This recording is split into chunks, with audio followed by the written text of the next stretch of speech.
Book 101 is all about the books that I read for the last 40 years. And today I have my special guest. He's a brain fitness trainer, no other than Mr. Arnold Beekes. Welcome to Book 101, Mr. Arnold. And can you please introduce more about yourself? Well, thank you very much, Daniel. Yes, I'm Arnold Beekes. I have a Dutch passport. I lived until more than a year ago in the Netherlands, but currently I'm living in Romania. I'm focusing on introducing brain fitness to the world. So, Mr. Arnold, what exactly is a brain fitness? How would you define it in simple terms? In simple terms, brain fitness is a state of psychological and physical well being in which an individual uses his or her uniqueness, learns continuously, deals with the challenges of life, and contributes to a better world for all. Mr. Arnold Bakers, thank you so much for sharing your knowledge with the world. How is brain fitness different from general mental health or cognitive health? Well, we tend to label things or define things in the health sphere in as I think in an incorrect way. We call it the healthcare system, but it's basically a sick care system. You only, well, there are doctors and hospitals helping you when you break your leg or anything else. That is, but it's a sick care system. It doesn't help you not to get sick, well, rather to stay healthy.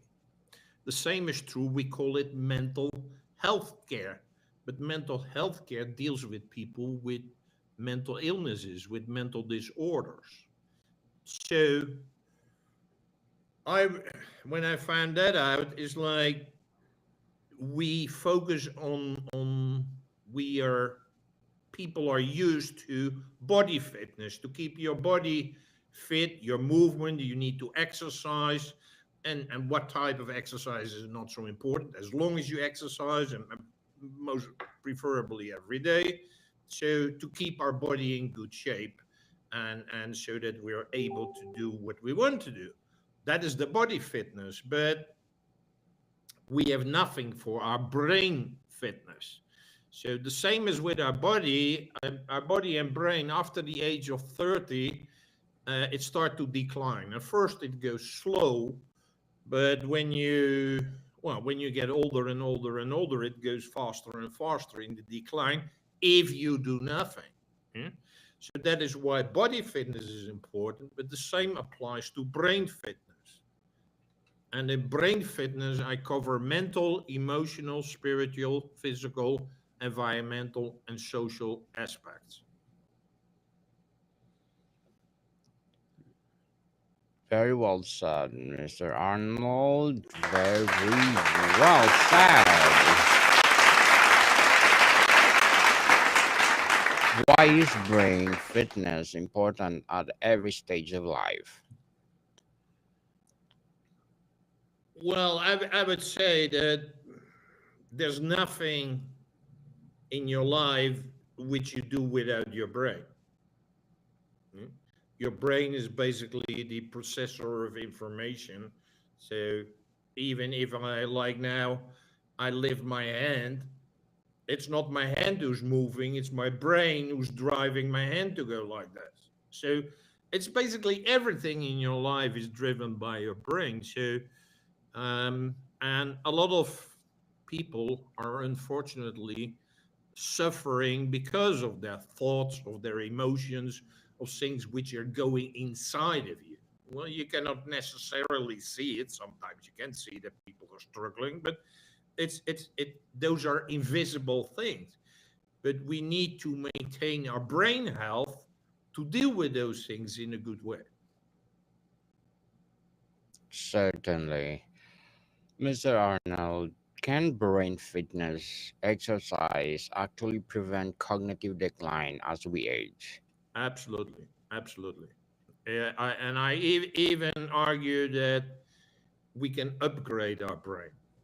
We can optimize our brain so that we can perform and be at a much, much higher level than we do. Um, I enable curious professionals and managers to unlock their potential. I would say that almost all people get much, much more potential than what they're currently using. And by upgrading your brain, by working daily on your brain fitness, you can unlock your potential. Well, totally agree with you, Mr. Arnold. Open your brain, people. So, how does physical exercises influence brain fitness? Well, physical exercise, well, they create energy in your body, and you release dopamine, and you release other chemicals, which makes you feel good and gives you more clarity and more energy. Mm. Even if you, for instance, you're struggling with a problem, and you do, can be in life, can be in your work. If you just say, well, I cannot find a solution, I don't know how to address this. If you just go out for a half an hour for a walk, then all of a sudden the solution will come to you. So there is a direct interaction between movement, exercise, and, well, literally recharging and refreshing your brain. What are some best daily habits for maintaining a fit and healthy brain? The thing what I recommend to people to do daily is to learn something, to create something, and to care for something or someone. Totally agree. Empathy, and you need to learn every day. People, are there specific foods or diets that you recommend for better brain performance? Well, there is more and more research coming available that especially a plant-based diet is very, very good for your brain health. Which is, can you elaborate more? Well, plant-based means that you eat no animal products and no dairy. Yes, so no milk, no meat, no fish. Yeah, so plant-based. Yeah, you there are many, many products which you can use these days, and that is has been through research proven to be very, very good until in old age. Certainly. How important is sleep when it comes to brain fitness? It is one of the most important things. We tend to, in our culture, in our society, it it is a form of being a bit macho, yeah, like in business, like, oh, I only slept 4 hours, I only slept 5 hours, I didn't sleep at all, I had an all-nighter. Yeah, that's what people in startup scenes do. Is like the macho is like, I didn't sleep much. But it's terrible. It's terrible for your physical health and for your brain health. So good sleep is really, really, really important. So, Mr. Arnold, what role does stress play in the brain fitness and how it can be managed? Sorry, how can? How can do or how does or what role does stress play in the brain fitness uh, and how what it can be managed? distrust? Yes, It is someone distrusting you, or you are distrusting someone else. are Well, both. or both. Okay. it obviously has a huge impact on you, but it's like you should try to avoid toxic relationships in your life. Yeah. So if you distrust people, try not to deal with them. Try to avoid them. The other way around, the only thing what you can influence is that you are yourself trustworthy. Yeah? And that you say what you think and what you feel. I think that's very, very important because most of the time we're taught in our society not to say what we think or feel. Yeah, most of us wear a mask, so we're not honest. We're not honest to ourselves, we're not honest to other people. And that creates the conflicts and misunderstanding and miscommunication because we're not really saying how we're feeling. Yeah? So trust in ourselves, trust in other people is really, really crucial. And if there is no trust for whatever reason, don't deal with those people. Can brain training games and apps really improve cognitive abilities? No, I recently read research that all these apps and memory tests and like doing what's it, Sudoku or any kind of those exercises. The only benefit of those exercises is that you get better at those exercises. Hmm. You get better at doing those puzzles, but it doesn't blend out into other areas of your life. Mr. Arnold, how do creativity and learning new skills contribute to brain fitness? Hugely, it's one of the most important things you can do. Mhm. What I suggest to people is that they're really curious and find out every day about all kinds of different topics, and then based upon what catches their attention and interest is that they start creating something.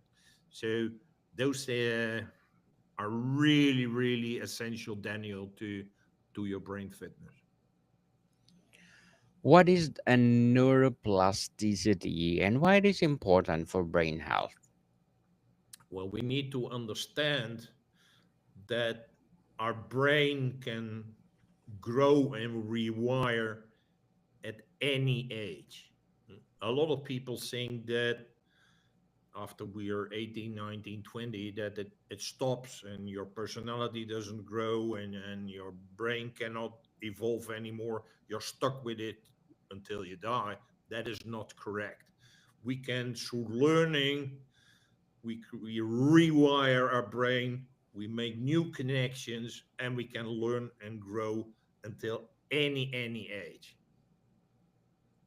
Certainly. How can mindfulness and meditation practices boost brain fitness? Well, it's very important that we get moments of silence, that we get some rest, that we observe what is going inside. Because most of the time we're so busy and thinking about other topics and working on other stuff that we ignore pain. We ignore signals from our heart. We ignore signals from our gut. Yeah? We essentially have three brains. People think we have one brain, which is in our head. That is just one brain. The most important brain is in your heart, and also your gut has a brain. So we have three brains. So we need to take time to detach and to feel what is really going on inside of us. Totally agree, Mr. Arnold. So, as brain fitness, what will be your short term and long term goals? Well, for me, the short term is to introduce brain fitness to the world, get people excited and interested in it. My long term goal is that I hope that people realize that brain fitness is just equally important as body fitness and that it becomes just as normally accepted as everyone. Yeah? Now I Yes. need to explain these things, but I hope that in 5, 10 years, people say, no, or even that brain and body fitness becomes integrated. Certainly. Good luck to your goals, Mr. Arnold. And what would be your advice for those people out there who want to make their brain healthy? Well, my main message, Daniel, is that I say to people is live your own life. That is number one. Number two is love yourself unconditionally. And number three is learn continuously.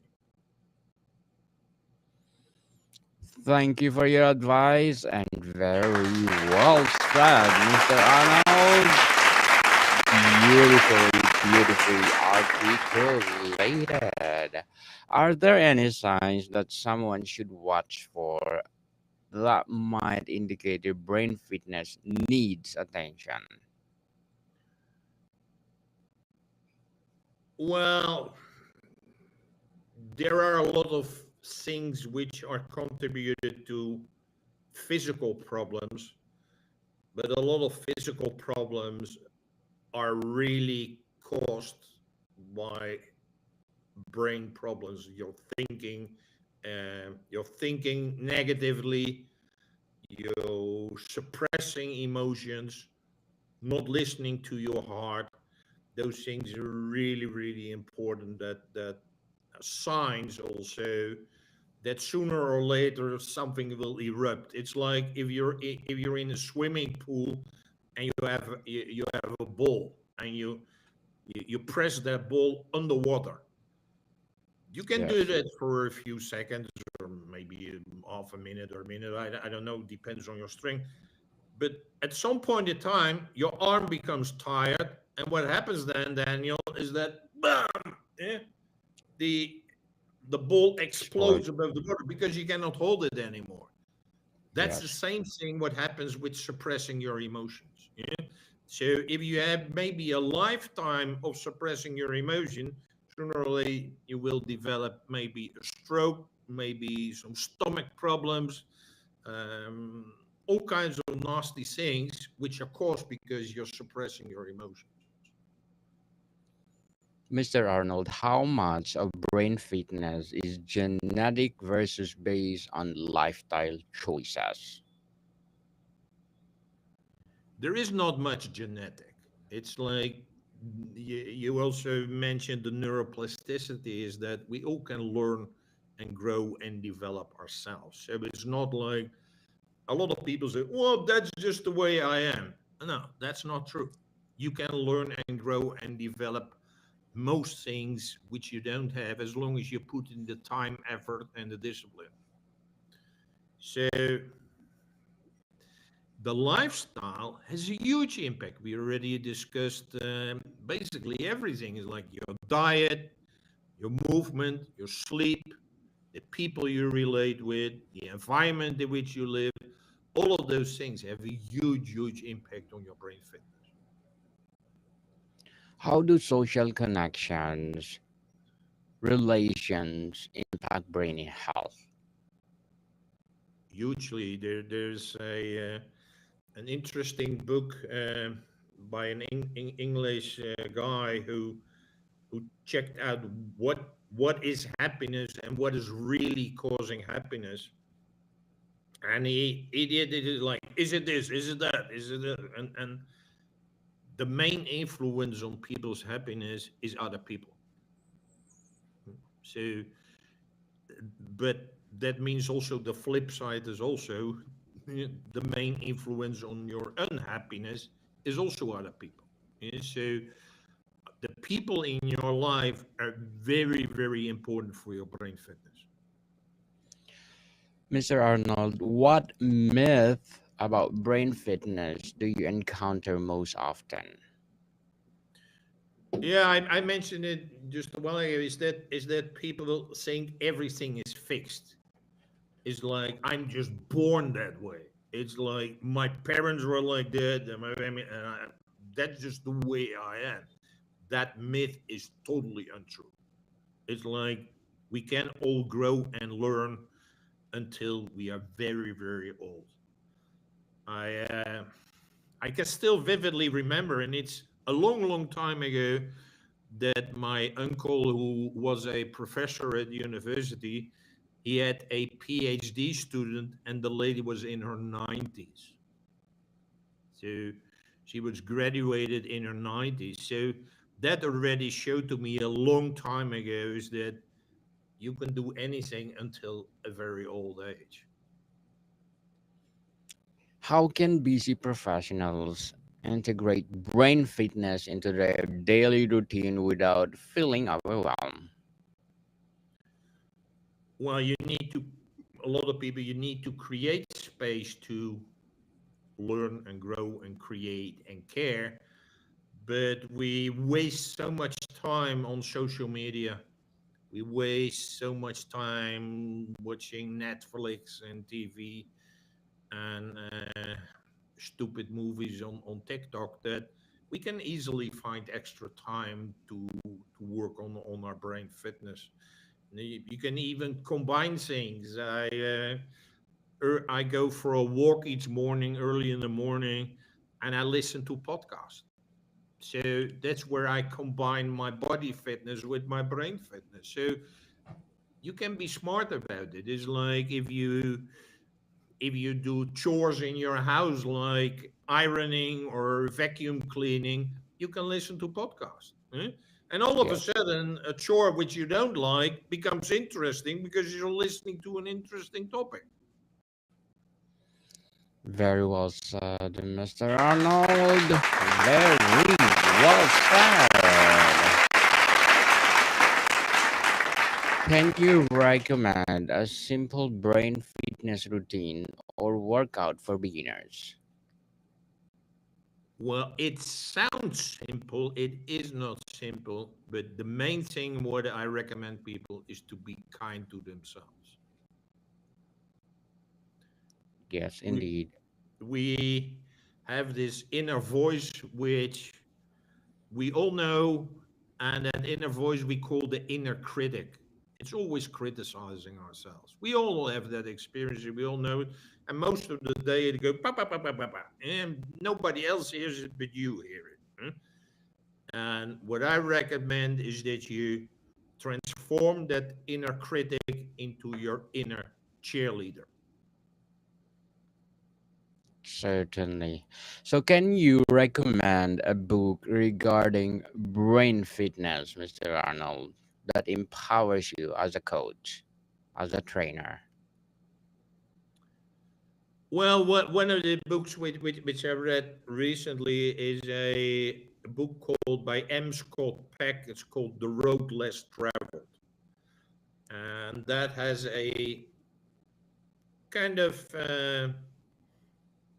I would say, new perspective on who we are as humans, how we really are, how we change, how we deal with suffering, how we deal with our laziness, because that is built in all of us, and it's crucial to learn what it is and to not ignore it, but to deal with it. Totally agree. Thank you, Mr. Arnold, for your recommended book. So, before we wrap up our discussion for today, I'm inviting you to please do listen to one of my audiobooks, people available on Audible.